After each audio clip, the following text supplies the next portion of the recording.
is a combination of both India and Japan. Zen was born in India. It blossomed in Japan, but it had its growth in China. You know, there is a difference in the culture of India, China, and Japan, and that is why Zen required all the three environments. India, or generally as Indians, we are very introverted. You have to go abroad to see. See, many people in India are very highly accomplished, but they keep all their things to themselves. They don't, show off themselves as much as, let's say, the Americans or others. They're very flamboyant. The Indian nature is generally very introvert, and anybody who's introvert is more like a seed. That is why they say India can give a lot of knowledge, is like a seed. Zen was born in India. You know how Zen was born? Zen was born from Gautama Buddha himself.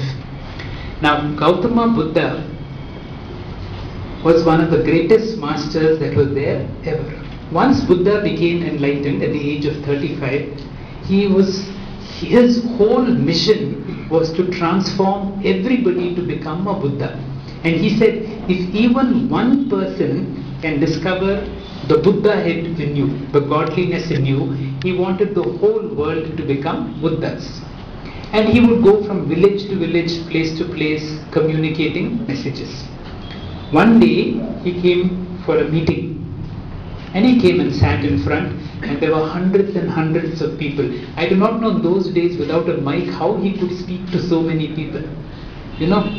They used to communicate. Now, only Zen can be communicated without a mic to hundreds and hundreds of people. Now, even people at the back, how much voice you can raise. But people like Buddha could communicate to a large number of people, not with words. With words you can communicate to few people. True transmission is beyond words. And when you go beyond words, see, when you look at Zen, it does not appeal to the mind at all, because it is absolutely, anybody who reads anything about Zen, the first thing will appear to you, it is irrational. It does not appeal to the mind. For the mind, if everything is in order, it will look okay. But when something is not in order, the first thing you will say is, it is irrational. But if you are patient and you will go with it, you will see it is not irrational, but supra-rational. Supra-rational means beyond the ability of the mind to understand. Our mind is a supercomputer. There is no computer so advanced as the human mind. But still remember, the truth that Zen is trying to communicate cannot be understood by the mind. That is why he has given the title Empty Cup. Empty cup means what? Now, if your mind is already full of knowledge, anything that I will say, what will you do? You will compare with what you already know, and your mind will say good, not good, useful, not useful. Just see what is happening in your mind right now. If your mind is evaluating, if your mind is judging, you are not a good listener from the context of Zen.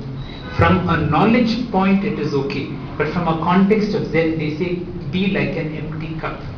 Come from an open mind. Children come from an open mind. The smaller you are, they do not have a big information bank to compare and contrast. So, true learning can come not really from the mind, but it comes from beyond the mind. One day Buddha came to an audience. Hundreds of people were there. He had a flower in his hand, and he was looking at that flower. He just kept looking and looking and looking at the flower. 10 minutes passed, 15, 20 minutes, 30 minutes, 40 minutes, not a word.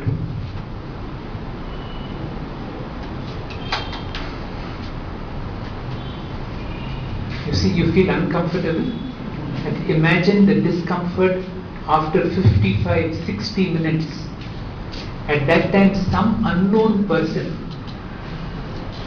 his name we now know is called Maulinga, I think it is Maulinga Patta. Somewhere sitting at the back suddenly started laughing.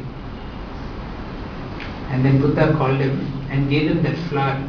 He says, whatever I could say by words, I have given it to all of you. And and whatever could not be communicated by words, I give it to you, Maulinga Patta. And that is how Zen was born. Zen was born, the first transmission happened from a master to a disciple beyond words. Now, all of us know wordly transmission. And then from this word transmission, Zen was born in India, but then very soon they realized, for some reason, India has got a seed mentality. A seed requires a beautiful environment to sprout. And India being so introverted a country, Zen would not survive in India. In fact, when Buddha, one day, you know how Buddha left his family, and after some time, many years later, he goes back to his family. And he goes back to his family, his son, his wife, his mother all become disciples. And when his mother, he would never allow women to become disciples for some reason. For some reason, he would accept men but not women. And one day his mother said, I want to become a sannyasi under you. Now, for his mother, he could not say no. But he said, give me 24 hours to decide. It seems that night he cried. And he said, my religion is not going to last more than 500 years in this country. For some reason, he made that prediction. He allowed women to become bhikkhus under him. And the subsequent teachers knew that Zen is not going to survive in India. The seed had to go, and the seed was taken from India to China by the greatest Zen master ever. Now, if you read his book, you get little insights to all these great masters. The whole question is, if you get a little taste, maybe you will get a taste to read more. But the problem is, I'm in a paradox here. I have come to release a book about Zen, although Zen people never believe in books. That is the problem. That's why it's very difficult to get, authenticated Zen masters writing books. But without books, you will not get any information. There is a very famous Zen story. And this Zen story was about a master. Most of the great Zen transmissions happen finally, because Zen people don't talk, they just, their whole life is only Zen. The way they transmit is through their whole body they transmit.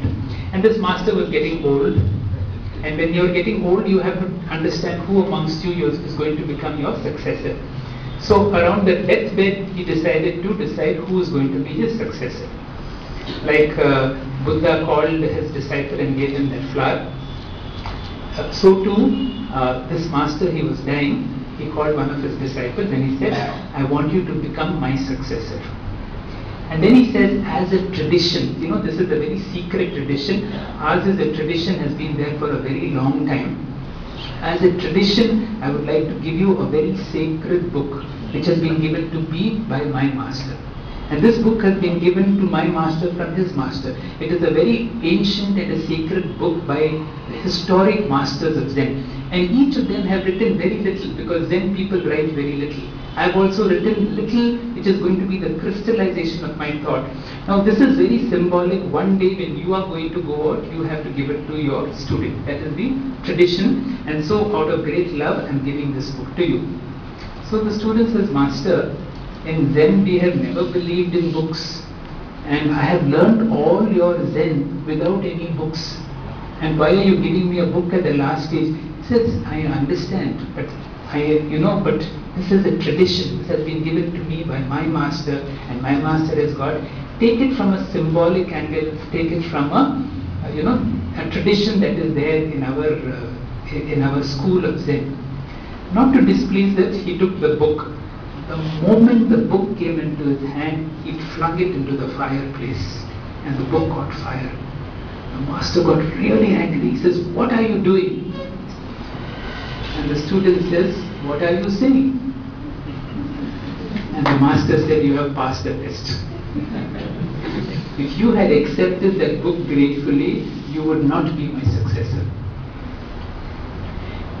See the paradox. As I said, here we are releasing a book on Zen, but without a book, we are not able to understand Zen. Although, if you really want to understand Zen, you have to be in the presence of a master. And when you are in the presence of the master, they will talk things which you will never understand. Now, can you follow the little instruction? Simple instruction. Ready?